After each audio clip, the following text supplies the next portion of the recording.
Ma Mission TV, le miroir du monde. 9 décembre, on pourrait trouver une formule consensuelle. C'est ça qui a été fait. Et lorsqu'on a organisé, finalement, c'est les délégués de l'UDPS avec lesquels nous étions qui étaient d'accord et puis qui n'étaient plus d'accord.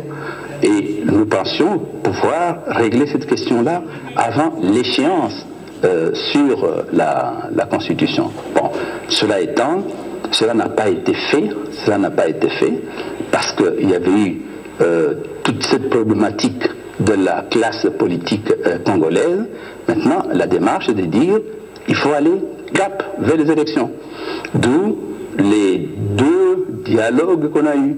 Le dialogue de la Cité de l'Union africaine, où j'étais co-modérateur, le dialogue du centre interdiocésain, où j'étais dans la phase de négociation politique, le chef de la délégation de la majorité présidentielle, l'objectif étant d'aller vers les élections pour pouvoir les organiser. Et je m'étais inscrit dans cette démarche-là, je suis témoin de cette démarche-là, puisque je fais le tour de toutes ces villes là-bas. Ce n'est pas pour le tourisme, hein, c'est pas pour le tourisme, c'était pour que nous puissions voir comment on règle ces préalables pour organiser les élections. Je comprends ce que vous dites, oui. Mais on est en train de parler de la constitution du pays, oui. qui n'est pas en effet dans le pays. Enfin, et vous, en tant que ministre de la Justice, quand la constitution, enfin, il peut y avoir plein de raisons pourquoi on n'arrive pas à organiser des élections. Mais la Constitution est écrite noir sur blanc, comment il faut procéder dans un pays, et vous êtes ministre. Oui, mais le dialogue tel qu'il avait été prévu, c'était pour montrer les difficultés pratiques devant lesquelles on s'était trouvé et qui ne permettaient pas d'organiser ces élections dans les délais. Et maintenant, comment le faire pour que dans les délais les plus courts possibles, on puisse les organiser. Et vu comme ça, je considère que cette démarche qui a fait qu'il y a eu ces va-et-vient, ces différents allers-retours, Bruxelles-Kinshasa, Bruxelles-Venise, Bruxelles-Ibiza, c'était inscrit dans une logique de respecter la Constitution au mieux, malgré les cas de force majeure qui ont fait qu'on n'a pas pu organiser les élections dans les délais. D'autres questions? Oui, madame. Est-ce qu'on cache de la période pareille sur les décapitations des autres chefs? Oui. Aujourd'hui, mais s'agissant de l'enquête sur les 2 experts des Nations Unies, nous avons dans la vidéo les 4 qui étaient les plus actives et qui ont posé des actes et qu'on voit parfaitement. Sur ces 12 personnes, les 4 les plus actives sont aux arrêts. Les autres sont en fuite. Et comme je l'ai dit, nous avons ouvert le procès depuis le 5 de ce mois sur place à Kananga. Et il se poursuit. Et on va requérir des faux pour ceux qui sont en fuite.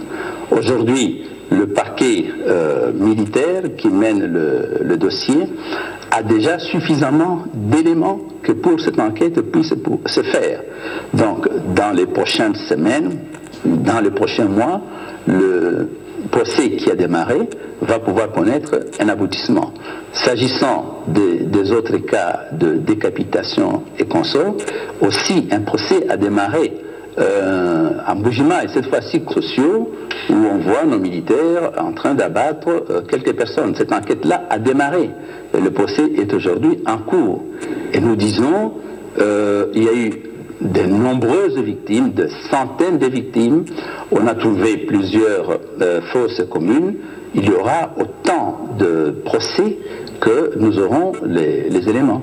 Donc notre volonté de mener ces enquêtes là-bas va aller jusqu'au bout, et notamment savoir qui ont agi dans la décapitation des 39 policiers pendant les mois, si pas les années qui viennent, toute une série de procès liés aussi bien à l'assassinat des 2 experts des Nations Unies qu'à l'assassinat de plusieurs centaines de Congolais par les miliciens et autres.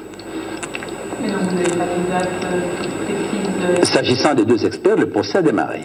Le parquet militaire a bouclé l'enquête et 4 personnes sont aux arrêts. Et le procès a démarré devant le tribunal militaire. depuis le 5 juin. Donc il se poursuit devant le tribunal militaire. Fuiter les civils à Mwanzalumba a également démarré au niveau de Mbujimaï. Et il se poursuit. Donc à la suite des différents éléments que nous avons, et c'est là que nous disons, les experts internationaux qui pourraient venir vont nous aider certainement à pouvoir compléter nos dossiers, parce que la volonté de faire ces enquêtes, de les pousser au bout, et les différents auteurs, cette volonté-là est tout à fait claire, à commencer par le chef du président de la République et de tous les décideurs de notre pays. Monsieur le ministre, je peux poser une dernière petite question? Oui, absolument. Je suis là. Est-ce que je peux tourner ma question d'une autre manière? Comment vous pouvez dire à un Congolais moyen de respecter les lois du pays si le gouvernement lui-même ne respecte pas la Constitution? Même si vous dites que vous voulez respecter la Constitution au mieux, si un Congolais moyen dit « je voulais respecter au mieux la loi », mais je ne l'ai pas fait. Comment vous voulez qu'un Congolais respecte la loi quand le gouvernement ne respecte pas la Constitution? Un point de fixation par rapport, disons, à cette question de la date. Je vous ai expliqué, je ne suis pas revenu sur les conditions qui ont fait qu'on n'a pas organisé les élections dans les délais, le fait que le gros des ressources ait été mis en place pour combattre la rébellion du M23 et consorts. Donc je ne suis pas revenu sur tout cela.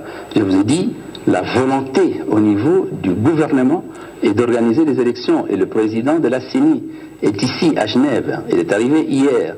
Il est ici à Genève. Il a fait un exposé ce matin pour démontrer où est-ce que nous allons.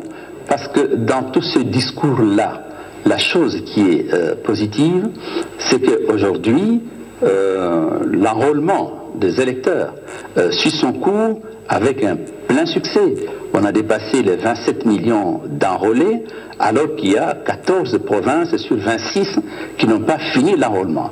Et nous allons vers un horizon de 42 à 43 millions d'électeurs. Une fois que ces enrôlements sont terminés, le président de la CENI va publier son calendrier. Donc nous allons vers cela. Mais les cas des forces majeures, c'est également inscrit dans le droit positif. Et ça, c'est clair. Donc je vous ai expliqué les raisons pour lesquelles on n'a pas organisé ça dans les délais. Je vous ai expliqué les efforts du président de la République pour que les choses puissent se dérouler dans les meilleurs délais, les difficultés devant lesquelles on s'est retrouvé. Parce que si nous sommes allés finalement d'abord au dialogue à la Cité de l'Union africaine et ensuite au dialogue à la CENCO, c'est dans la recherche de coller au plus au calendrier tel qu'il est prévu par la Constitution. Donc je peux vous garantir que les élections, selon le calendrier qui sera fait par la CENI, vont être organisées. Et prochainement, donc, mais c'est à la CENI à pouvoir communiquer le calendrier. Et on fera tout pour que pour les prochaines échéances, on respecte strictement cela. Pour le magazine Fiscal Vie, je voulais revenir au projet de résolution qui a été déposé. Comment comptez-vous réagir au cas où cette résolution serait votée?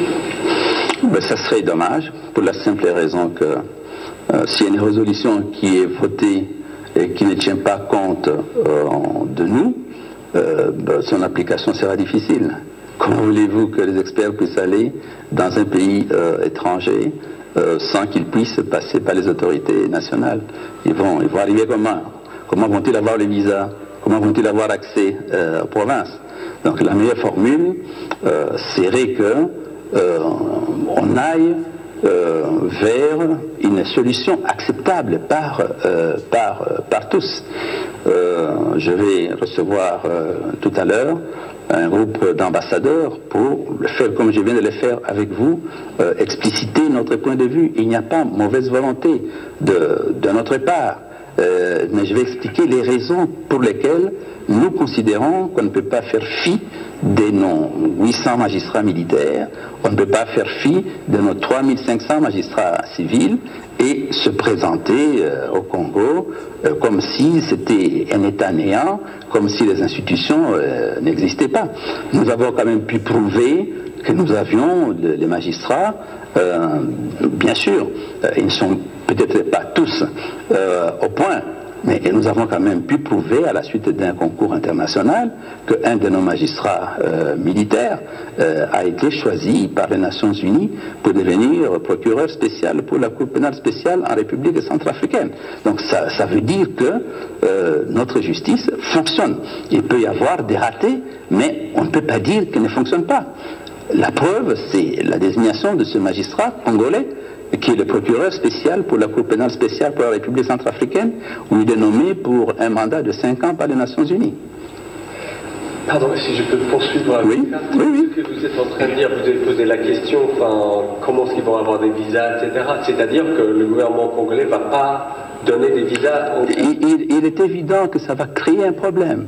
Donc vous avez refusé les demandes de visas. Il est évident qu'il va y avoir un problème, parce que je ne vois pas comment une équipe d'experts internationaux pourra se rendre au Congo, entrer dans le territoire, se promener sur l'ensemble du territoire sans être accompagné des magistrats, des policiers congolais. Comment ils vont faire?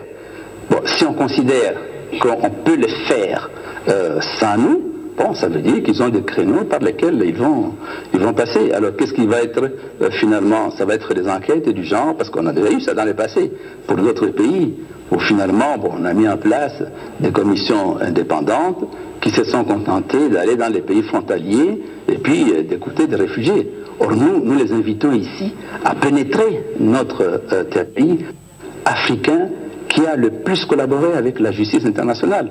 D'autres pays africains nous ont demandé de faire bloc autour d'eux pour quitter la Cour pénale internationale. Nous avons refusé. Nous avons refusé. Or, si nous avions dit, avec nos 80 millions de population, si nous avions dit, nous quittons la Cour pénale internationale, comme on nous le demandait, ça aurait été l'hémorragie. Et je vous ai montré les exemples. C'est notre ratification qui a permis à la Cour pénale internationale de pouvoir commencer à fonctionner. Donc nous sommes ouverts, mais je ne vois pas comment, ce n'est pas un pays sous tutelle des Nations Unies, sous l'administration des Nations Unies. Vous allez faire comment à ce moment-là? Je comprends, je veux juste être sûr que j'ai compris votre réponse. Vous avez compris ma réponse? Le gouvernement va refuser des demandes de visa, des gens qui seraient... Si on considère qu'on peut se passer de nous pour faire l'enquête, alors faites-le. Faites-le. Mais vous allez toujours permettre à ces gens de rentrer dans le pays. Mais ils vont rentrer comment dans ce pays? Ils vont considérer que c'est un pays qui est sous administration des Nations Unies et qu'ils peuvent y aller et se promener, faire ce qu'ils veulent. Et ce que nous demandons, c'est un minimum raisonnable. Nous disons avant, nous étions bloqués sur un aspect, c'est nous qui menons l'enquête, et rien que nous. Et nous avons dit, nous avons 3500 magistrats civils, nous avons 800 magistrats militaires, nous sommes capables de mener les enquêtes. Bon. Et puis nous avons évolué, nous avons dit, mais, tout compte fait, bon, tant mieux, ils vont peut-être nous faciliter la tâche, qu'ils viennent, mais qu'ils travaillent avec nous. Mais s'ils disent qu'ils vont venir, et ils vont travailler sans nous, ils font comment? Pour aller quand même dans une province, le minimum c'est d'arriver et de voir l'autorité provinciale. Hein? Ils vont faire comment? C'est un pays qui est 5 fois la France. Vous arrivez comment? Dans un pays qui est 5 fois la France et vous entrez quelque part, vous ne voyez pas l'autorité provinciale, l'autorité administrative, vous ne voyez pas l'autorité de police et vous dites, voilà, bon, ben, je viens de Genève, je viens faire les enquêtes. C'est infaisable que le pays, mais ils vont rester dans les frontières. Mais est-ce qu'en restant dans les frontières, ils ont la réalité? On parle de choses différentes. Vous parlez du fait de pouvoir se balader à l'intérieur de la République démocratique du Congo. Moi, je parle juste l'entrée directe. Je parle du fait d'entrer dans la République. Qu'il n'y a pas de gouvernement dans ce pays. Qu'il n'y a pas de gouvernement dans ce pays. Une petite question, est-ce que vous avez rencontré... Souple, plus gentil, elle va pouvoir les convaincre plus facilement. Je lui laisse cette mission-là. D'accord, donc ça n'a pas été fait encore. Non. Moi, je suis venu pour sensibiliser. Je vous ai vu, je verrai le corps diplomatique tout à l'heure et tout. Bon, le reste, ma collègue va prendre les contacts. Mais c'est ça la réalité. Vous voulez mes cartes?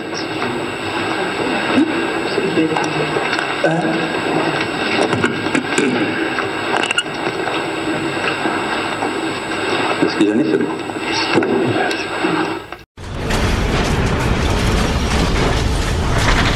Ma mission TV, le miroir du monde.